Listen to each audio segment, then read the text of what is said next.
Amen. Thank you, Nate, and thank you for staying up late with Kairos. The communion, by the way, will be up on the patio after or towards the end of service. It was hilarious watching Chris Germain try to pick up like 8 different communion cups. So as funny as that was and as entertaining as it was, if you guys have like 10 people with you, bring someone else up there with you. If you only have 2 of you, maybe just one person go grab it. I'm excited to be sharing with you guys today. My name is Logan White. If I don't know you guys, I'm the associate pastor here at Cornerstone. And today I'm going to be continuing the series on unexpected redemption. Nate kicked it off last week talking about Adam and Eve and really diving into the Old Testament and really examining the depth that the Old Testament has. Right? There's so much as we understand more about the Old Testament that really comes to light about the New Testament, right? As we read about who Jesus is and what the church is supposed to be, and there's so much like just connecting to it that is just a joy to find. So we're really going to be looking at this and kind of this framework of these 5 patriarchs. It's really a framework on which the Bible rests and how God is redeeming His people. And the Old Testament is so important for us to understand how, just more accurately, how God is interacting with the world, how God interacts with His people, and who God is. And a big theme of the Old Testament is God reaching out, and a big theme of the whole Bible is God reaching out into our real world and affecting real events in our real time and real space. Right? Not theoretical, but actual things that are happening. And this week we're talking about the story of Noah. Right? Noah is maybe, if I'm thinking about it, one of the most significant times where God reached into our real time and real space and affected real events, right? God flooded the whole world. You guys have probably all have heard this story before. It is a really impactful thing that God did.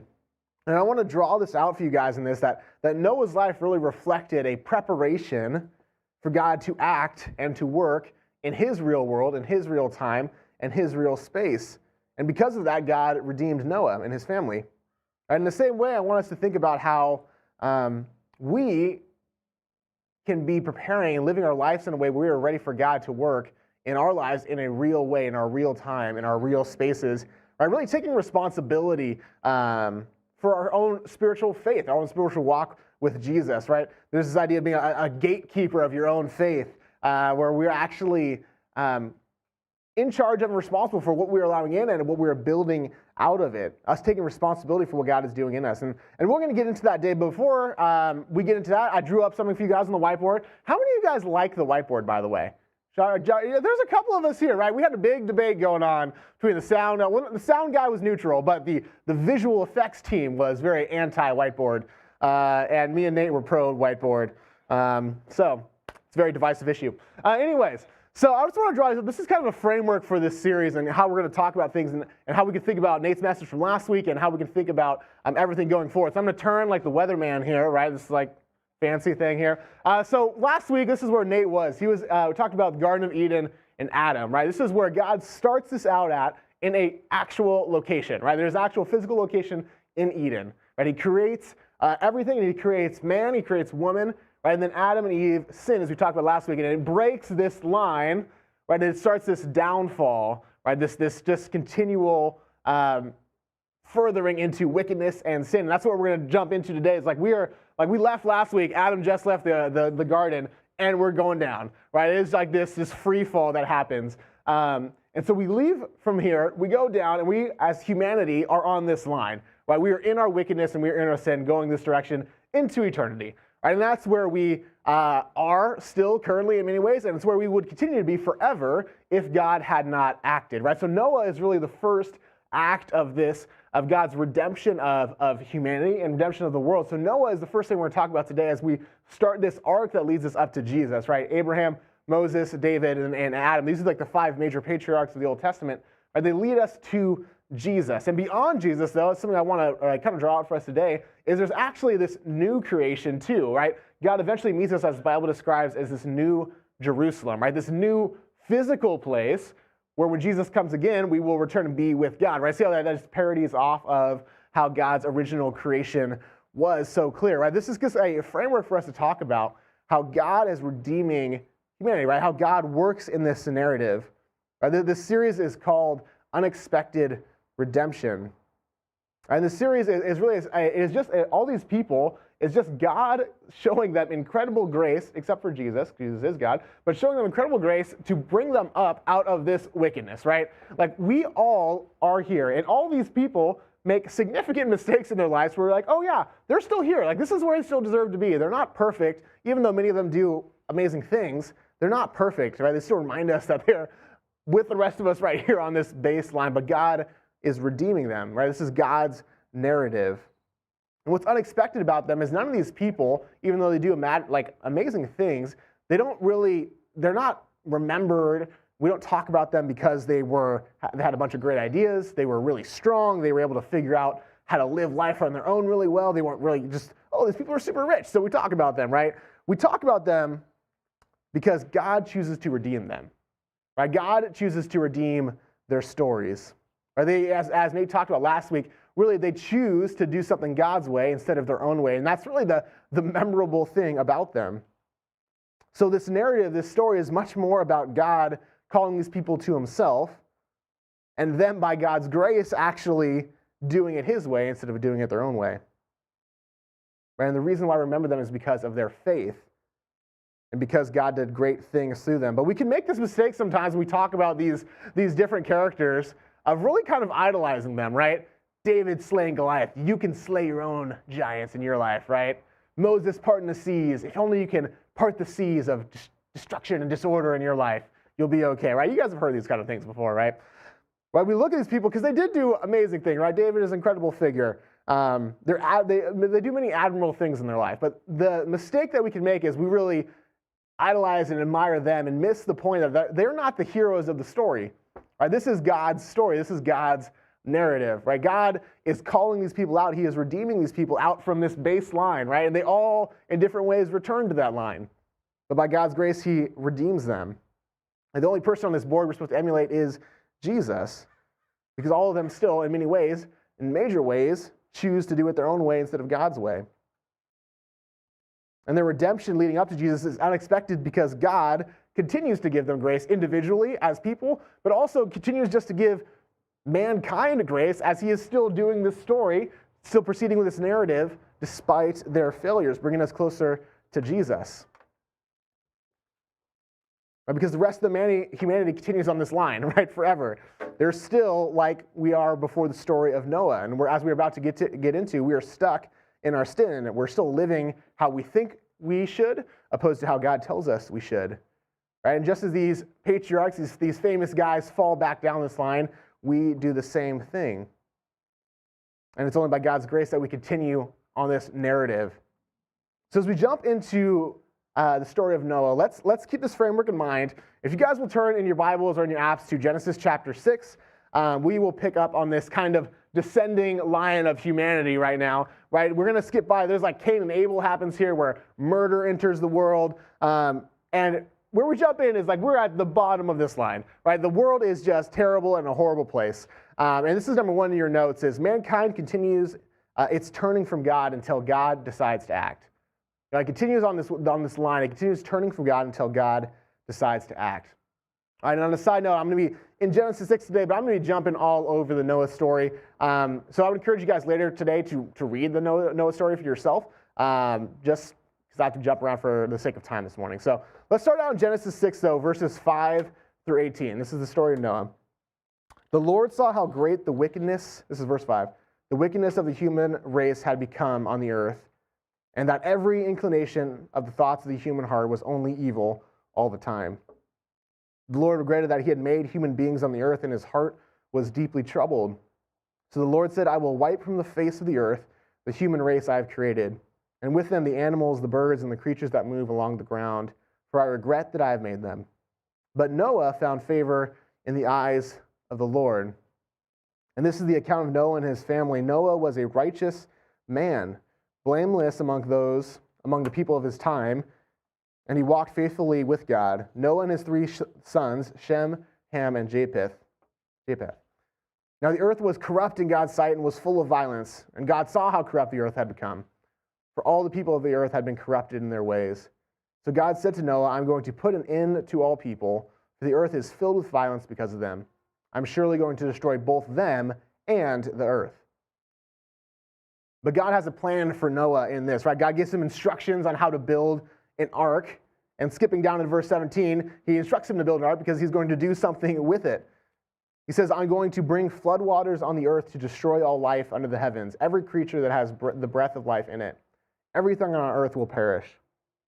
But I establish my covenant with you, and you will enter the ark, you and your sons and your wife and your sons' wives with you. All right, so there is this abject wickedness that's going on in the world. Yet God still has grace on Noah because he was righteous in God's eyes. That's what it says.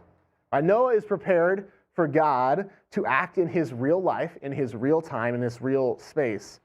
So God makes this covenant with him that though he must destroy his creation, he will redeem him. And through him, he also redeems other bits of God's creation, right? We all know that infamous children's song, right? You guys can sing along with me, right? The animals, they came in by twosies, elephants, and kangaroosies, children of the Lord, right? You guys, how many of you guys know that song? Come on. How many of you guys didn't have the bravery to sing it out loud? All of you. How dare you? I saw the twosies from people in the crowd. You know, that's fair. Right, but he uses even Noah's to redeem other bits of creation, which I just think is an awesome side note there.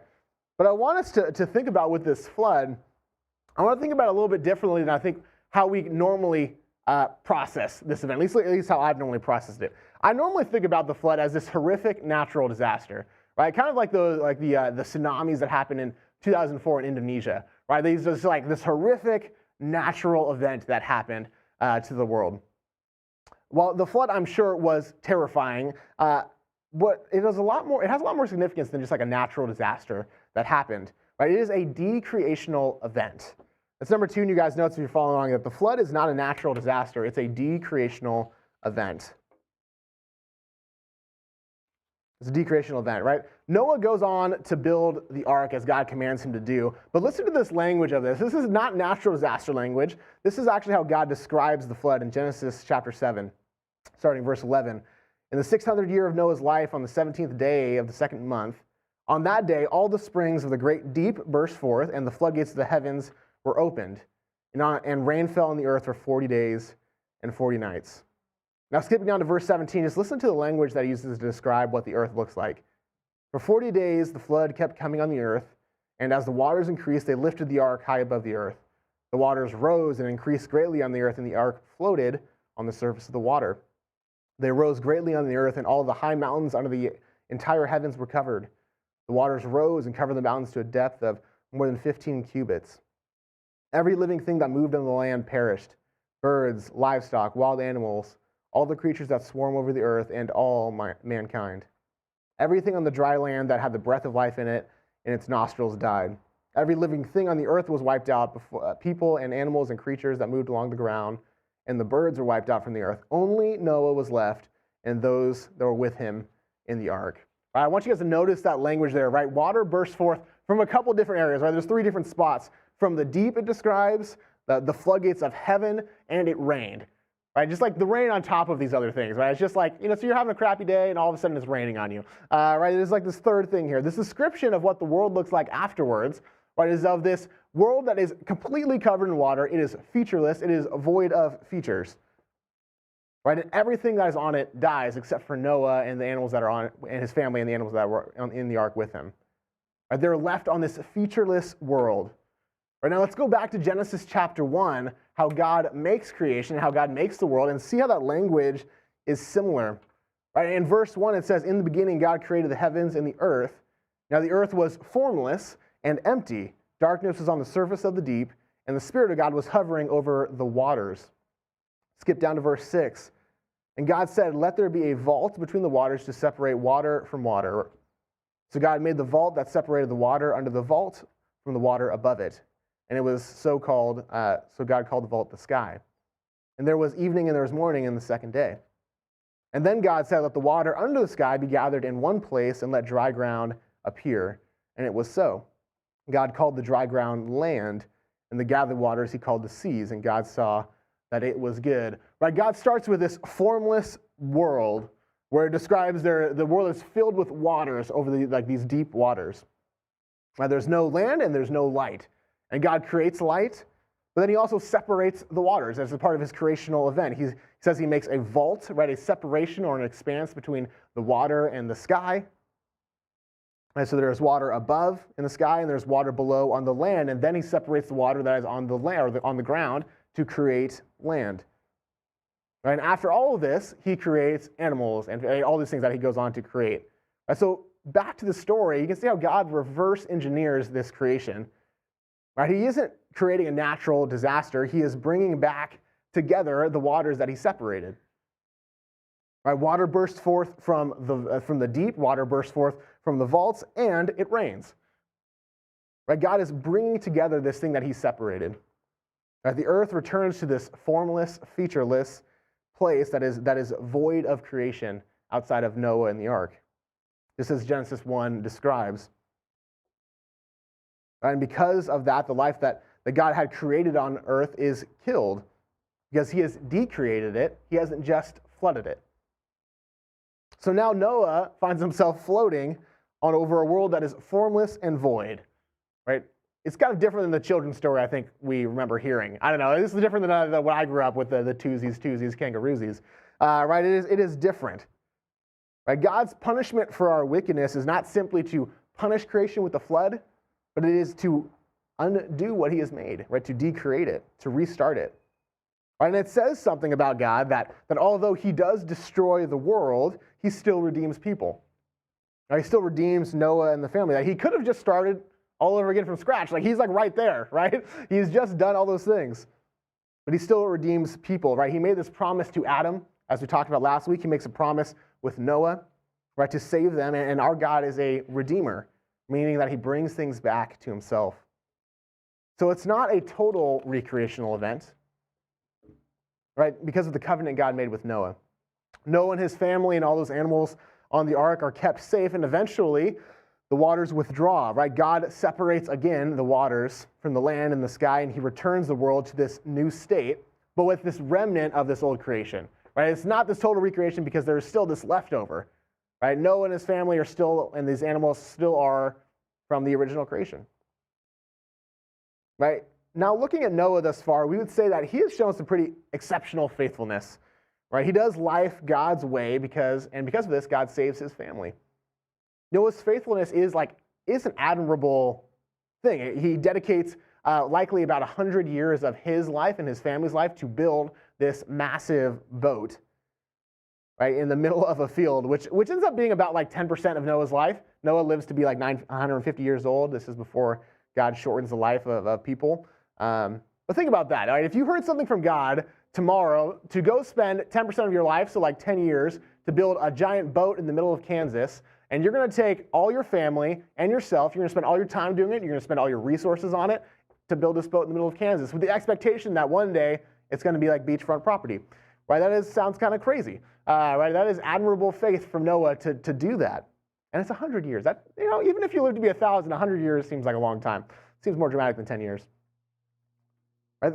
Think about the hesitation we have just to give God little bits and pieces of our time and our resources and our treasure. Noah's lived in a way that he's, like I said in the beginning, that is really, he's prepared for God to act in a real way in his real time, in his real space. And while it's admirable how Noah acts, again, he's not the hero of the story. Right? This is God's narrative. God is the hero here. There's these 5 patriarchs on this graph. They aren't the main characters. The flood is a story about Noah's faithfulness, but ultimately, God is the hero of it because God is the one who is redeeming it. Noah, although saved by God and a faithful man, is still a part of God's fallen creation. Right? He's still part of this remnant that is left over. Right? And is still in need of redemption. Right? Look no further than his actions in Genesis chapter 9. Right? This is kind of the culmination. This is the aftermath, the epilogue of the flood, if you will. Right? Noah proceeds to fall right back down to this baseline. Right? First thing, God makes a promise that he reaffirms his covenant with Noah, but then Noah goes and, well, we'll see what Noah does. But in chapter 9, starting verse 8, this is what God says to Noah. Then God said to Noah and to his sons with him, I now establish my covenant with you, with your descendants after you, and with every living creature that was with you, the birds, the livestock, and all the wild animals, all those that came out of the ark with you, every living creature on earth. I establish my covenant with you. Never again will I will all life be destroyed by the waters of a flood. Never again will there be a flood to destroy the earth. Right? God affirms Noah's safety in this moment. Right? Saying, I'm not going to decreate again. And before this, he also he gives Noah this blessing, the same one he gives to Adam and Eve of being, be fruitful and multiply, fill the earth. Right? So God gifts them something. He gifts them creation, and he affirms their safety. That's a pretty good gift. Right? God gives them safety, and he gives them provision. Now, Noah is affirmed with those things, safety and gifted creation. He's provided for, and he is safe, just like Adam and Eve were provided for and they're safe when they were Eden. But you see this parallels here is like, how many of us would just ask God, if I can just be provided for and safe, I would do anything you want me to do. But what human history has shown us here is that is not what actually happens. Just like Adam and Eve, before they sit in the garden, God has provided for them, he has made them safe, but they turn and they say, my way is better than God's way. Yet in the same way, Noah and his sons, like Adam and Eve, and like we would do, and we do as we do, turns from God regardless of his provision. Immediately, in verse 20 in Genesis 9, this is what Noah does right after this covenant with God. It says, Noah, a man of the soil, proceeded to plant a vineyard. When he drank some of the wine, he became drunk and lay uncovered inside his tent. Right, so the dude goes out right after this, like, hey, my promise is I'm going to provide for you, and here's the gift of creation. So he goes and gets naked and drunk and falls asleep, like blackout drunk in his tent. Right, that is like his results of this. This is what I want to do. And even like, we don't have time to get into it, but his son's like response to this is like a sinful response. Like the return to this baseline is immediate, right? Despite God's promise, despite God's provision, despite the safety he gives them, right? Noah returns and his family are still fallen, right? They're this remnant. They still are in need of a true redemption. Right? God saved them from the floods. He's provided them this creation and given them safety. And God doesn't destroy the world again. Right? That's the remarkable thing about this. This is why God is the hero of this story, is because he's still redeeming it, despite the fact that humankind proceeds from this point to continue to be wicked. Right? He is faithful to his covenant to Noah to not to do so. Right? He doesn't decreate the world again. But God does promise something else. Right? He promises this future perfect redemption. Right? That's what Nate hit last week, and that God promises in the garden, and what God continues to promise with Noah. And he also promises this future recreational event, right? This final redemption, not destruction, but a renewal of the world. And this is how I want to bring this story back to us today. How does this unexpected redemption affect us? And what is this recreational event that I'm hitting on? This top line of our thing here, New Jerusalem, it's kind of a very churchy word. Like, what does that even mean? Is it just like a new building of Jerusalem? What is that? This idea, this language comes from the Bible's description of when Jesus returns again. Right? When heaven will come to earth, there's this description of this new creation where this old creation will be replaced. It will be recreated instead of decreated. This comes from Revelation 21, verse 1 and 2. It says, Then I saw a new heaven and a new earth, for the first heaven and the first earth had passed away, and there was no longer any sea. I saw the holy city, the New Jerusalem, coming down from heaven from God, prepared as a bride, beautifully dressed for her husband. I love how this connects to the story of Noah, right? There's not a decreation, there's this recreation of it. But even this, like when the new heaven comes to earth, what goes away? Right? The water goes away. I'm looking at Jacob. Jacob hates the ocean. He's like, yes, no water. Fantastic. Right? There's no more oceans. Fantastic. But like the thing that God used to decreate, when God is going to recreate in the future when Jesus comes again, will no longer exist. And there's like the redemption, this perfect redemption, this perfect recreation. So how does that affect us today? What does this mean that God is going to bring us back to this perfect spot? In the here and now, how does it affect our real time, real space, and how do we live in that way? The Bible is a history of how God reaches out and affects our real time and our real history, and it impacts us. Right, look how people act in the flood story. Right? Everyone but Noah continues in their wickedness all the way up to when God all of a sudden acts. Right? When God all of a sudden affects the timeline and affects their world.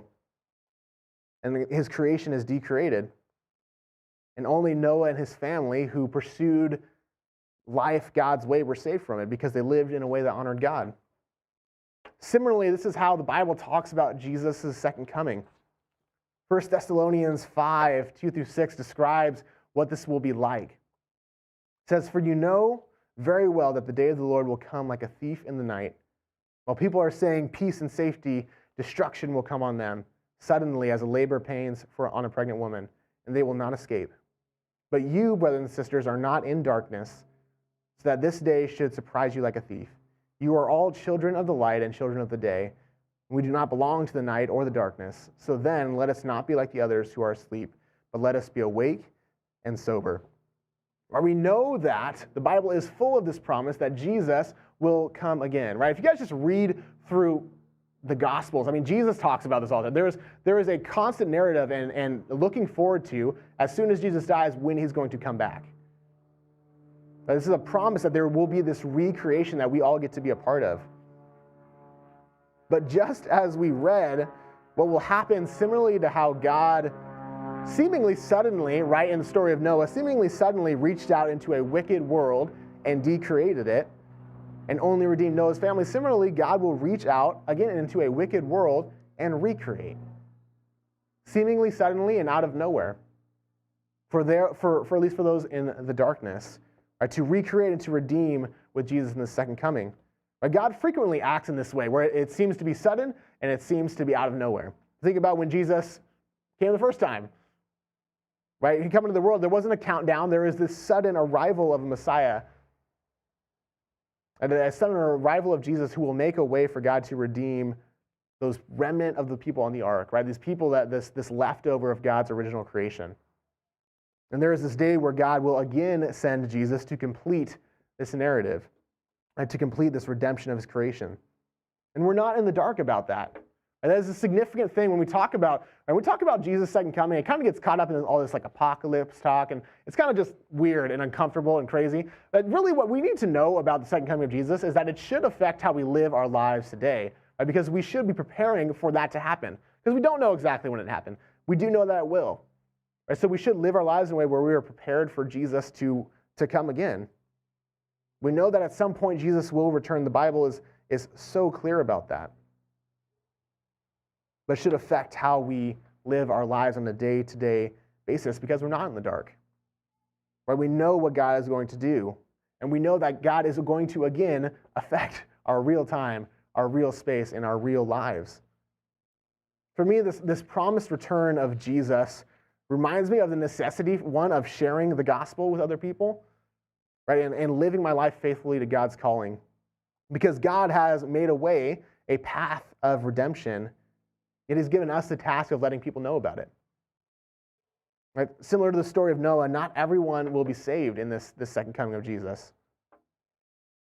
Right? So it should spark a desire and an immediacy to reach out to our neighbor, our families, our friends, these people that we know, and lovingly live out and share what God has done and what God is doing in the world. And it should cause us personally, individually, to reflect on how God tells us to live. Right? It should cause us to examine how we are in our spiritual walk. Are we ready for Jesus to come back? This goes back to this everyday and all the time worship we talked about in our core value series. That God is calling us to worship him in our everyday life with our actions individually and our interactions with other people.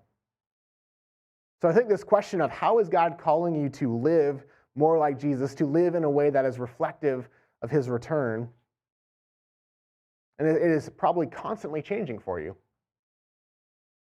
Are you, as you are in different seasons of life and struggling with different things, whatever you're struggling with at a current time, whatever thing you are refusing to give over to God. In my life right now, and unfortunately seemingly something that comes up very often in my life, in my time with God, is humility. The big H word. Right? When I look at Jesus, I see an incredibly humble man. Right? Who is God, who is worthy of being served, yet comes, as he says, to serve, not be served. Right? Even washes the disciples' feet, even Judas. That's such a crazy picture. And it's such a challenge for me, and I find myself constantly in a position where my pride gets in the way of me emulating Jesus' life. Right? This is as recent as last night. Right? So this is how yesterday went for me. Right? I had this whole sermon prepped out for you guys. Saturday was Alyssa's day off, so it's like Friday night. up till 2 a.m., done. I'm just going to like pop open this Word document on Sunday morning and read it to y'all. That was my plan. But God had a different plan for this time. I talked to a couple people because I felt unsettled about what do I want to present with this? What does Noah's story mean for us in today? So I talked to Nate about it, and then I talked to Chris about it, Christian Maine, and then I talked to Alyssa about it. I kind of just, in every single one of these conversations, I might probably get in the way because this is a very typical Logan thing. And I'm sure you guys can relate to this. Is like, I'm asking them, what do you guys think about this message? Or what do you guys think about this idea? But what I want you to say is, wow, Logan, that's the best biblical exposition I've ever heard in my life. Right, that's perfect. And then like I didn't hear it from Nate, so Chris wants to talk about my message. Let me ask Chris about my message. Like maybe I'll bring it up with Alyssa. Maybe she'll give me the right answer. Too familiar, right? Right. I went to them because I was struggling to communicate this message, and when I heard from them something that was different, and they all did a great job encouraging me in very appropriate and a encouraging way to reflect this message to be more personal. Like, how is this personally affecting you? And like, it's crazy. God was like, well, here's how it's personally affecting you, Logan. You're going to respond badly to this. Right? So in my response to this, I got like frustrated. I was talking to Alyssa over dinner last night or before dinner, and I was just getting frustrated with that time because, again, what I was searching for was affirmation of what I thought. I was frustrated because God had something different in mind for that. My pride was getting in the way of what God wanted me to communicate. Right, so as I talked to Alyssa and I heard from these guys, I found myself getting pouty and frustrated with her. Right, I responded badly. I responded wrongly because what I thought wasn't perfect, and I didn't want to lay that down. Humility, being willing to submit to others and serve others without having this perfect idea or this perfect solution, or even this perfect recognition that you did the right thing. Appearing like you have it all together. And man, that is an everyday, all the time kind of worship thing for me. Trying to submit my pride. It shows up in these little things, in these little conversations. It shows up in me spoiling like 15 or 20 minutes of my night with Alyssa and being frustrated and angry. And it circles back in big ways in my relationship with God. When I choose like Noah and like Adam to say, man, I need to do this my way, God, not your way. Because my way is right. The perfect biblical exposition. But we have a God who is a redeemer. Right? He redeems sin in our lives and he brings us back to him. Right? And he can redeem things like my pride if I just submit it to him. So in a minute, we're going to take communion, which is Paul, as he describes communion, is this declaration of Jesus' death and also this communal recognition that Jesus is going to be coming again. Or this communal recognition of like, hey, God is going to again step into our real time and our real space and recreate. While Jesse is going to lead us in a song, and as we kind of prep ourselves for her taking communion, I really encourage you guys to take a minute and think and examine yourself. Think about what areas in your life is God asking you to hand over to him, right? In what areas of your life are you not prepared for Jesus to return today, right? If Jesus returned today, you'd be like, man, I am not surrendering this thing to him. Right? What is God calling you to submit to him before you take communion? Like for myself with my pride. And how is God calling us to live in preparation for Jesus to return? It should be a joyful thing for us. Absolutely. It should be a joyful thing for us. But it also should be one that inspires us to live a life that is reflective of Jesus. And so I encourage you, if you're a believer, take this time to examine yourself and give those things up to God. And if you're here today or you're watching online and you are not yet a believer, let me encourage you that we have a God who is a redeemer, a God who shows grace and redemption to these flawed men throughout history and to us flawed people now. A God who redeems our stories and can redeem your story as well. Like followers of Jesus can look forward to this second coming with joy and hope and expectation. It doesn't have to be this uncertainty and this fear about it. So I would encourage you that we have a God who's a redeemer, and you can experience that as well. And I'm only grazing the surface of this thing in that conversation. So if you find yourself in that spot, come talk to me or come talk to Nate after service. We'd love to talk to you about what that looks like. So as Jesse plays this next song, We'll prep for communion, so you guys can go and grab the elements. They're up there on the patio. If you have 10 people with you, you can take someone else with you. So you can grab those and we'll partake together. If you're a believer, even if you're not a regular attendee, we welcome you to take it with us. If you're not a Christian, I just welcome you to observe. Will you guys pray with me? God, we thank you that you're a redeemer. How awesome that is in our life that we can look at these stories of how you've affected our world in a real way and in real time and real space. And you've redeemed messy people. God, just as we are messy, just as we struggle with sin and like I struggle with pride, God, as we all have these things in our life that we refuse to give over to you. But God, you offer us so much grace and so much redemption inside of that. If we were just willing to let those things down to you. And so I pray even in this next couple moments as we prepare for communion that we would reflect on our hearts, that we would give things over to you. That we would sacrifice those things, just put those on the altar and say, God, I need to do these things your way, not my own way. Pray these things in your son's name. Amen.